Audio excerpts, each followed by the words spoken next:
drains going, but we'll see exactly how they match up when they get into game. Yeah, and I don't think we have to wait any longer. Let's jump into this game so we can see which gym leader is going to be victorious. Of course, they will be playing a best of 3, so it's going to be interesting to see how far this game is going to go. Rosemary has led out with the Alcremie and the Togekiss, whereas Aaron has gone for the Lapras and the Primarina. So a very offensive pressure start here from Aaron. Yeah, I think 2 of those Pokemon that are well known in the current format, just, staples of the water type. Lapras, something that's really come to life a little bit more recently with the Gigantamax form and that troublesome resonance, Gmax resonance, that sets up an Aurora Veil for you. Of course, not many players are experienced going up against something like Alchemy. It's not something that we see often in competitive environments, so maybe this is a chance to show it's got some fun tricks and some kind of shenanigans it can get up to. Be curious to see exactly which version of the Alchemy we're going to be seeing, as we are going to get it Gigantamaxed. Yeah, going to go into its Gigantamax form here. Like you said, Adam, not something we often see, so it's a delight to be able to have it out here on the field at the moment. Togekiss, of course, is going to be there as well to help out with some redirection potentially, but it's going to be all offensive pressure here. Aaron as well going for the Dynamax, and he's got 2 Pokemon here that are very well versed in Dynamaxing, but I think opting for the Lapras is definitely the optimal approach here. You can really apply some pressure to that Togekiss with a Gmax Resonance, try and maybe pick up a KO with that Ice-type move and remove that pesky Pokemon from the field. One that's going to happen out in this turn. Actually, Alcremie going straight for the Max Overgrowth. So Grass-type move. We know it's on the team now, Adam. Yeah, I mean, you have to reveal it at some point, and if you need to get big damage down, Overgrowth definitely the way to go. So there is definitely an answer if that Gastrodon comes to play. There's plenty of things going on from the Fairy-type side of the field. A Yawn could be really, really troublesome. Ooh. And we start to see the kind of synergy between water types here. Yeah, I love that synergy there. Going for the Surf with the Water Absorb on the Lapras will help heal any HP that Lapras takes before that move makes contact. So it just shows that Primarina is really helping out its partner Pokemon, trying to restore some HP and keeping its longevity on the field. Something else that's really going to help is the setting up of that Gmax Resonance, so that Aurora Veil is now on the field, going to boost up the special defense and the defense on Aaron's side of the field.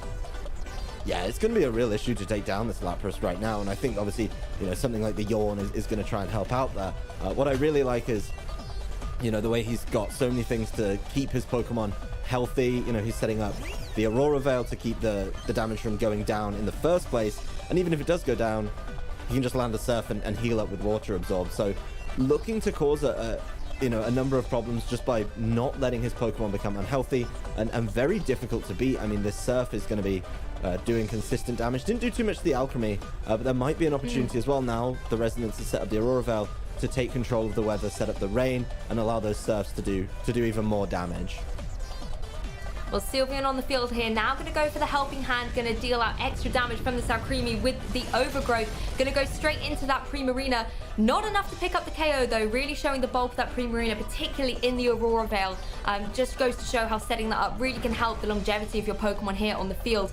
Surf coming out again, of course. Lapras doesn't really need any health regenerated there and goes for the Max Lightning. A really good choice here, because by setting up that electric terrain, the Yawn from the previous turn is not going to take effect and the Pokemon will stay awake on this turn. Yeah, he absolutely has to do that, else this Lapras is going to fall asleep. And you see it there, the electric terrain keeping him safe. One of these really cool features, I think, of Lapras, to say, you know what, I've got so many options. You Resonance nice and early to set up that Aurora Veil, keep yourself from taking much damage. And then, we've seen it in so many games. Yawn and Sleep has been such a powerful mechanic. Keeping the availability to, use your Dynamax move to keep yourself safe is so important. It is, and speaking of moves, we've got the Gmax move here coming out from the Alcremie. Not doing too much damage, but crucially going to heal a little bit of HP from both of the Pokemon on Rosemary's side, and that could come in handy later on. Surf coming out here, just going to re-heal up the damage that Lapras took as if it never happened, and going to just do a little bit more chip against both the Pokemon on Rosemary's side. The Sylveon retaliates with a Hyper Voice, so there has now been a strong KO here. Primarina is going to return to Aaron, but it does leave him free to switch in another Pokemon and apply some more pressure going forward. As Max Geyser comes out from the Lapras. I really like this turn as the Dynamax turns end, because you're going to set up the Rain, and as Aaron is a water type gym leader, the Rain is going to be his best friend. He can boost up those water type moves going forward, as long as he doesn't bring that Gastrodon onto the field.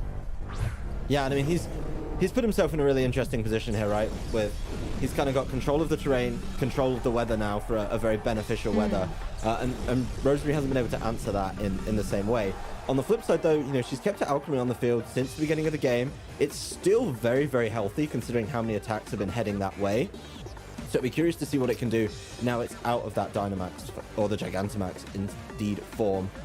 But I do think there's going to be a lot of offensive pressure coming out from Aaron. We did get a peep at the item on that Politoed, so this could get quite a lot of damage down very early in each turn.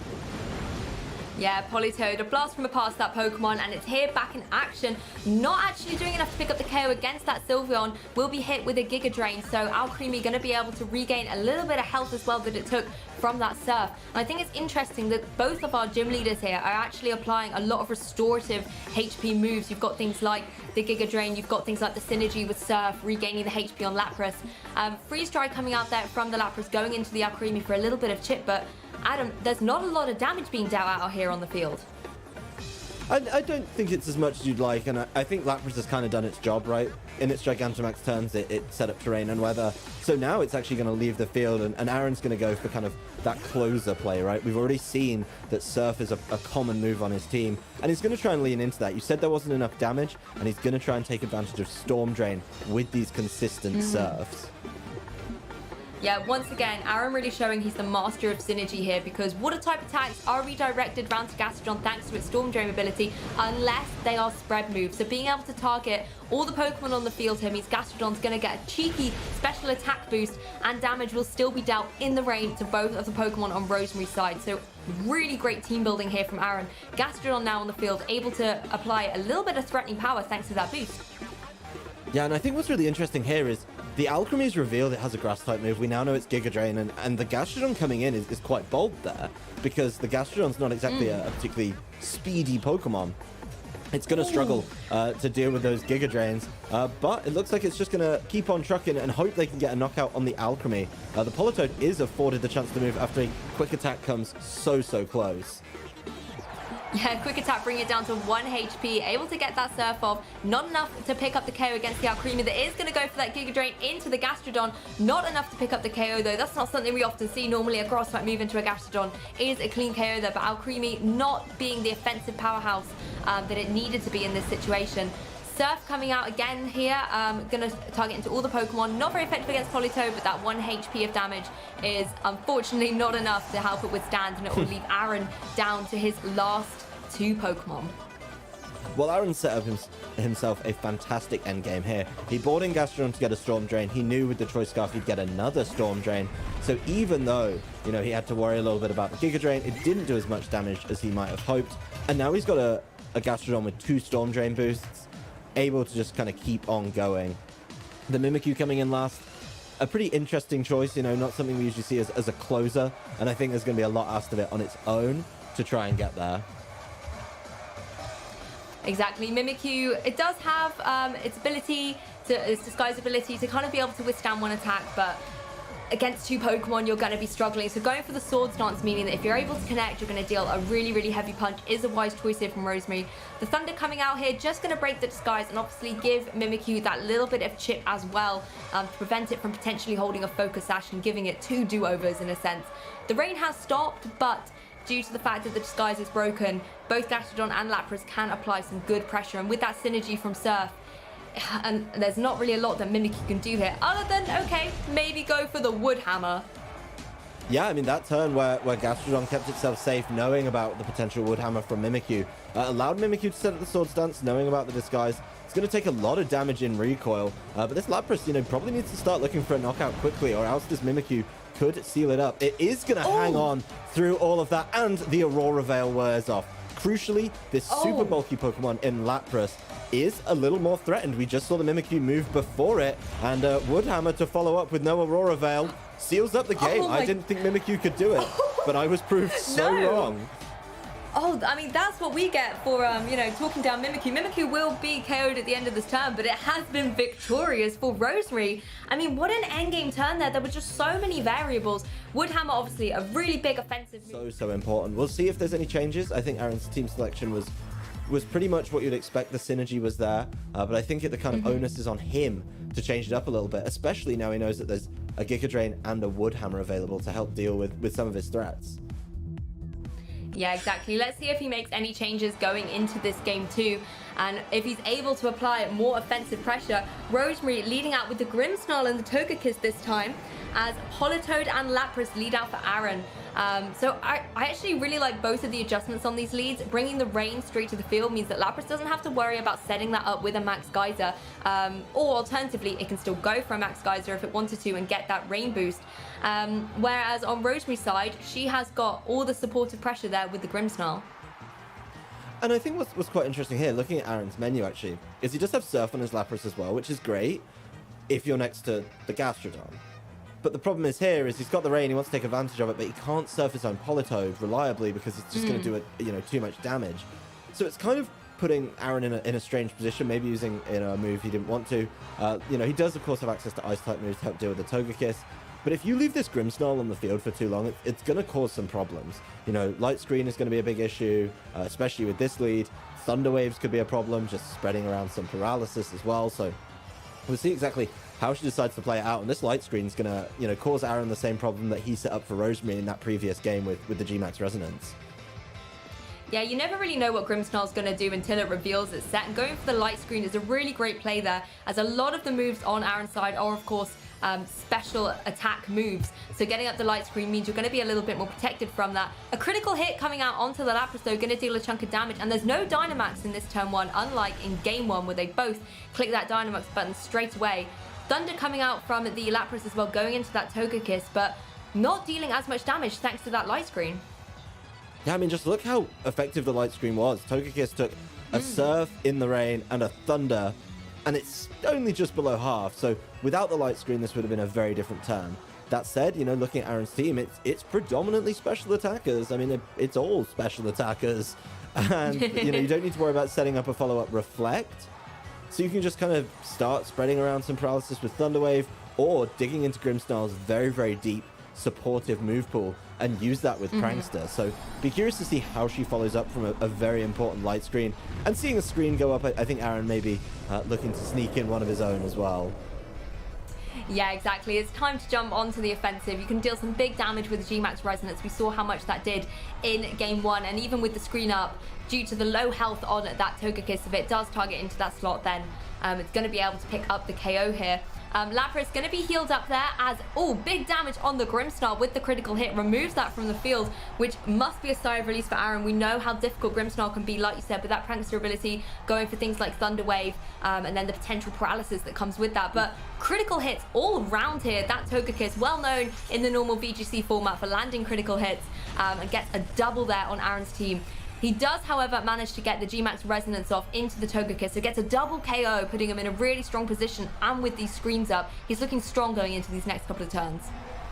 Yeah, I think the loss of the Grimmsnarl there is certainly going to slow Rosemary down a lot. And Aaron's put himself in a very solid position right now. He knows he needs a little more oomph to try and get past the Light Screen. And, I think finding that by going into the Gigantamax form is probably wise. He also gets the benefit of his own screens, which is going to help out. We saw the Mimikyu doing some very good damage. But, the big hit that it landed the Woodhammer on Lapras was after the Aurora Veil. So, certainly going to help out there. And now, he's already got control of the weather in the rain and the drizzle that Politoed brings. So I think there's just going to be a lot of water type attacks that Rosemary's going to have to deal with, and the Light Screen can only do so much. Yeah, I don't see a reason to go for anything else at this stage. Particularly going for those spread moves, you're going to be able to break the disguise on Mimikyu, leaving it more vulnerable going forward. And Mimikyu was so strong in game one, but it also had to use that turn to set up the Sword Stance to get that offensive pressure. It's exactly what Rosemary has gone for again, but that is still one turn. You're leaving yourself exposed to being targeted and having your disguise broken. Sylveon, though, going to go for a Hyper Voice here. Does some good damage, but not enough to pick up the KO against that Politoed, as Lapras returns with a Max Geyser. So this is also rain boosted already. Going to be dealing a huge amount of damage. Doesn't quite pick up the KO against that Mimikyu, but it's certainly sitting in a dangerous position. It's not going to be around for too much longer to help Rosemary out like it did in game 1. Yeah, that Mimikyu's definitely not got many turns to take advantage of its sword stance, and I think that's kind of what we talk about in best of 3 sets a lot, is if you learn something in game 1, you've got to use that information in games 2 and 3, and he knew about the sword stance. He knew that that was an endgame win condition, and you know, even with these strange limitations, you still play to the best of your ability and say, hey, you know what? I know about this threat. I'm going to try and deal with it. No Dynamax yet from Rosemary. That's where she goes with the Mimikyu. Doesn't get a huge boost to its health because of how low it already was. But, you know, it does help out somewhat. Yeah, I like the plan she's going for here. She knows Quick Attack can pick up the KO against that Politoed, remove the threat, and she knows the Mimikyu is faster. So with the Sword Stance boost, turning it into a max overgrowth into this Lapras, she's going to be crossing her fingers. It's enough to pick up the KO, but it's not. Lapras just able to hold on behind the Aurora Veil. But you can really see the reasoning behind going for the Dynamax. Even at low HP, it really was kind of the one out in this situation. Just unfortunately, it didn't pick up as much damage as she needed. And there's that Aurora Veil coming back. You know, the Aurora Veil set up by the G-Max Resonance. So important, and really, you know, a key indicator of why so many players have gravitated towards Lapras in the VGC format this year. You know, Sylveon's still on the field. It's not completely lost, but Sylveon, even with Hyper Voice, is still going to have to work through 3 Pokemon behind an Aurora Veil, and I think that's going to be quite difficult. Interestingly, we do see a change in team selection from Aaron. You know, bringing a Kingdra, a Dragon type against Fairies is a bold move, but I think he's feeling pretty good about the position he's in right now. Yeah, definitely brave for Kingdra to jump out onto the field, but if it is the variant that's got Swift Swim ability, the move that doubles the ability that doubles your speed in rain, it's going to put him in a great position to be able to deal out some big damage. And because he's got sort of the Pokemon advantage in this situation, Aaron's not going to worry too much about maybe losing Kingdra as long as he's able to deal out some big damage against that Sylveon that is relatively unable to regain HP at this stage. Going for a Surf here in the rain does a good chunk of damage to that Sylveon and helps regain some of the health on that Lapras. Sylveon going for the Hyper Voice does deal huge damage, but again, that Aurora Veil helping out the Kingdra there that normally would have gone down straight away to such a powerful Fairy type move. Lapras follows up with a Thunder though. Oh, and it gets the paralysis on the Thunder as well, so the perfect kind of move to hit and get all the effects from on the last turn of Rain. You know, this Kingdra is not going to be dealing as much damage. This Lapras is, you know, still going to be a little bit limited. You don't want to start surfing next to your Kingdra because it doesn't have something like the Water Absorb, and the Light Screen wears off. So this is kind of everything coming together. Yes, you've lost the Rain boost, but Rosemary's also lost the defense boost from Light Screen. So we'll see, you know, if Sylveon's afforded the opportunity to move, we're still going to get Lapras getting boosted up nicely every single turn by its Water Absorb. But it looks like we're going to be heading to game 3 between these two. Yeah, it's definitely been a very intense first 2 games in this set. So with the end of game 1, everything worked out perfectly for Rosemary in terms of the timings of things expiring and getting the damage that she needed. Sylveon is able to hang on though. Kingdra will be KO'd due to a critical hit, but Lapras able to hang on here. It does look like Lapras is safe as well, particularly with that grassy terrain boost from a potential Quick Attack that Sylveon could have gone for. So I think in this next turn, just thanks to the speed disadvantage that Sylveon's got now, thanks to that paralysis, it's just going to be a click of the button for Aaron to be able to take this to game 3. But like I was saying, in game 2, the way that Aaron managed to time things perfectly, particularly in this endgame state, getting the paralysis, letting the light screen wear off, it all really just sort of stacked up in his favor to close out this game 2.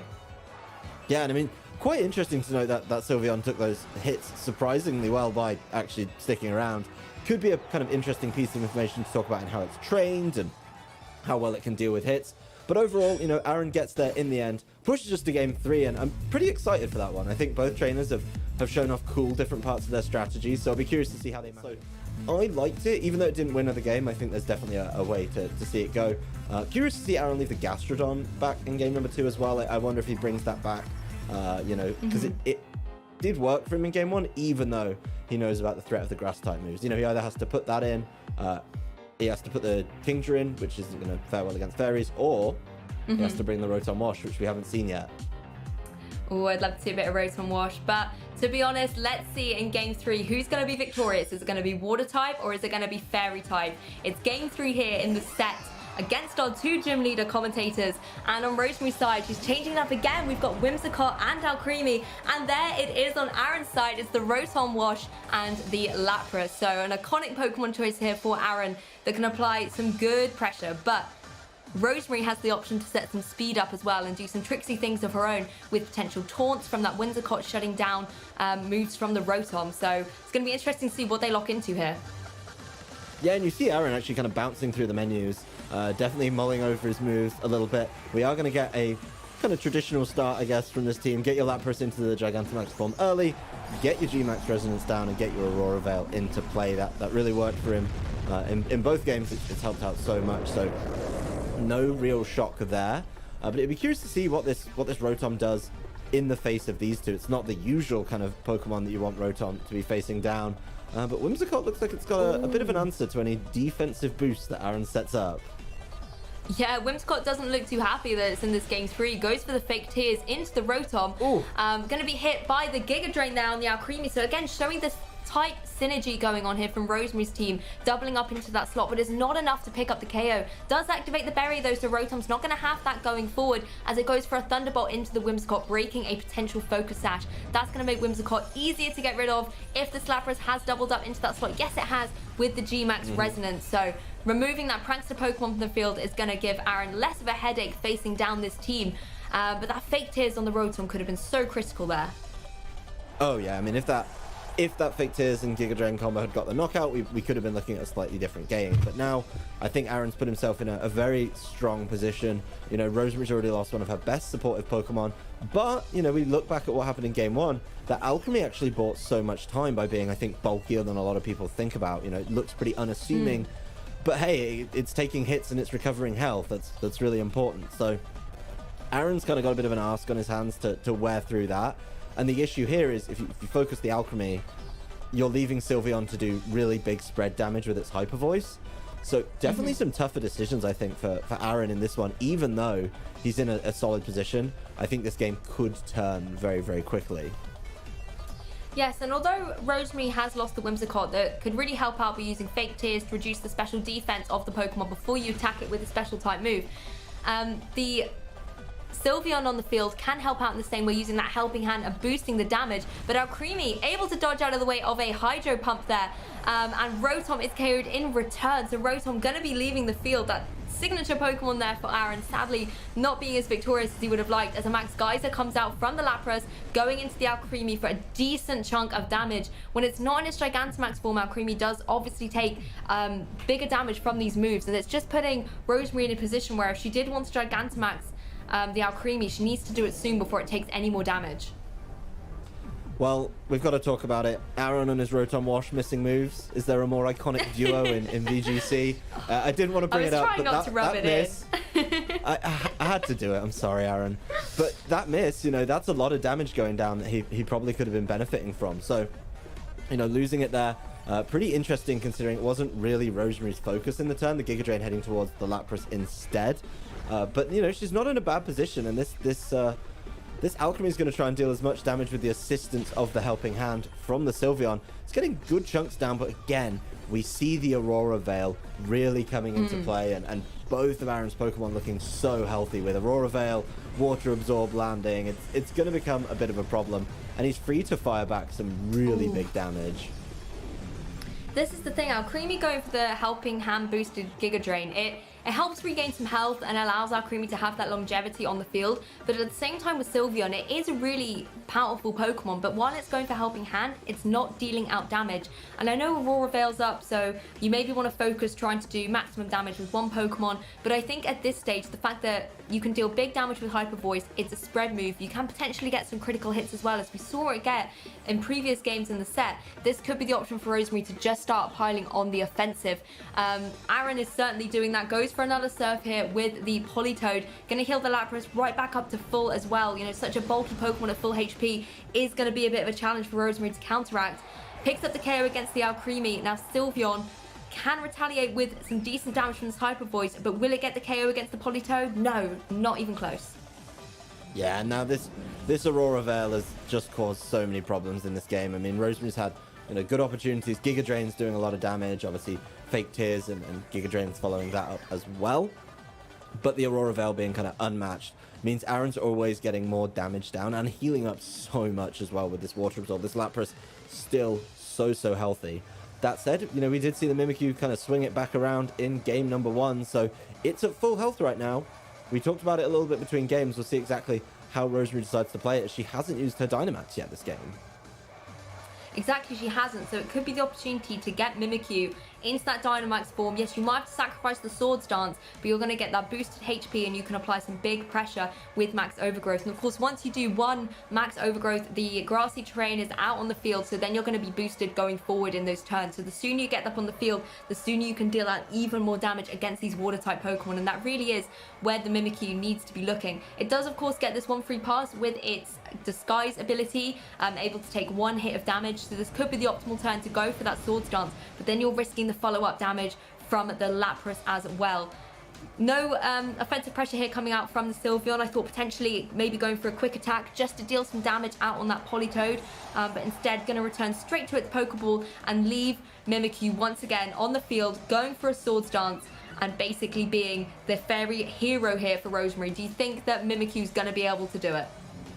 There's a lot being asked of Mimikyu. Let's be completely honest. There's a lot being asked of Mimikyu right now to deal with 3 Pokemon, one of which is a full health Lapras. Mimikyu's only at half health. It's pretty much forced to Dynamax this turn and just see how much it can do. That said, the Drizzle was set up, or the Rain was set up really early on, so maybe that'll, if she can kind of weather the storm until that expires, that might help a little bit. But still, working through a full health Lapras is an absolute nightmare. Also, Aurora Veil's still in play. That's causing a number of problems as well. But, you can't rule out Mimikyu after what it did in game number 1. We'll see exactly how it goes. It is going to have to take attacks from both Politoed and Lapras, though. Yeah, it's just whether it's going to be able to hang on. We saw it in game 1, hang on just by a slither of health. So Mimikyu, if you're Rosemary, you're going to be hoping that Mimikyu can do that again. Takes the first attack there from the Politoed, but it does so much damage. I was about to say, unless this is going into the Politoed, then Politoed's free to do that again on the next turn. Goes into Politoed, does pick up the KO, does set up the grassy terrain. But I feel like due to the reduced health that Mimikyu is at the moment, Lapras is going to be able to pick up this KO and seal the game for Aaron. Yeah, especially with that Life Orb damage in the way as well, and Thunder guaranteed to connect. So Aaron Zheng does manage to emerge victorious with his Water-type team. Some really great synergy there. But I think Rosemary's Fairy team really showed it had a number of tricks and that the type certainly had options.